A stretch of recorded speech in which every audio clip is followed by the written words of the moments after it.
Stacy here, and today I'm going to show you how I did a plank wall in my bedrooms. I started out with a big 4x8 sheet of this plywood, and it's really, really thin. You can see how thin it is. I think it's 0.5 millimeters or something like that. Anyways, I'll have all that on my blog, but I started out with a 4x8 sheet, and then I had Lowe's cut them into 8 inches by 8 feet so that I can have it vertical. And you'll need a chop saw, and a nail gun, and a little bit of glue. So let's head on upstairs and I'll show you kind of what I did there. Brought them in my house, and I am painting them in the house because it's too cold.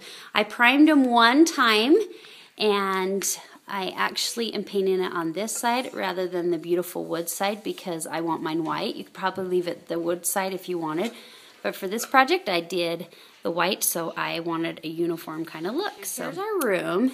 And the reason for the plank wall is because my headboard actually blended in with our wall color. So I painted the wall behind, painted it white, but I actually didn't go all the way to the edge or to the ceiling because it will all be covered. So I just wanted to make sure that it didn't show in between the planks. Okay, so the first thing you want to do is figure out the center of your wall, which is right there. So I just barely made a little mark on the wall so that we can get that nice and centered. And then with the liquid nails, now if you don't use it all, put a big screw or a big nail or anything in the center of this so that you can reuse it. So now we're just going to put a little bit of this on the back, and then we're going to use our nail gun. I'm not putting a ton because we're going to nail it up enough. Okay, now we have it on the wall centered. We're going to make sure that it's nice and even. Or level, I should say. And then we're just going to have my assistant Wyatt here. Thanks, Wyatt. Hold it, Wyatt. I nail it in. Now this scares me every single time. Here we go. And just like that.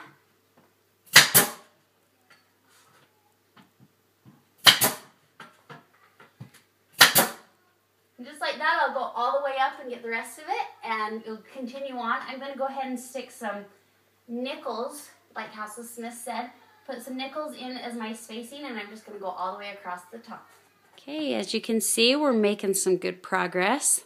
This is so easy to do.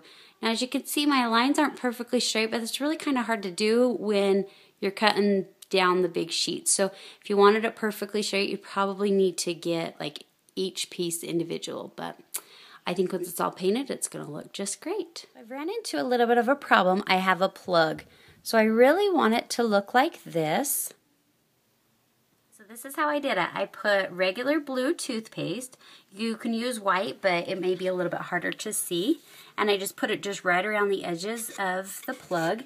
I put my wood up, tried to space it as best as I could, and then I just laid it across my area, push against it, and then when you turn your wood around, it leaves a mark where your plug is going to go.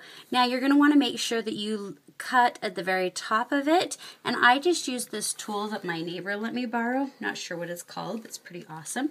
And you're going to want to drill some holes in each of the corner and then connect the corners, but at the top you're going to want to kind of round it out because you're going to want to leave some room for your tabs there.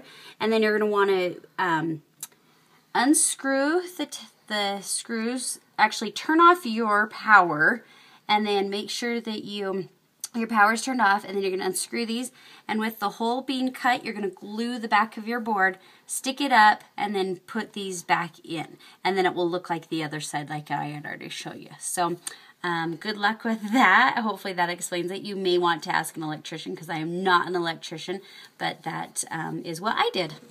I've got all my pieces hung, and I did a topper, which I had to piece together, and I did the top at 5 inches, and then I ended up putting a piece at the bottom because, I don't know if you could see that, because I just think that it needed to be finished off. My lines weren't exactly straight, and that I knew that that would kind of bug me. So all I need to do is fill in these tiny little holes, and I'm actually going to fill around the edges also, and then just go ahead and paint it white or whatever color you want.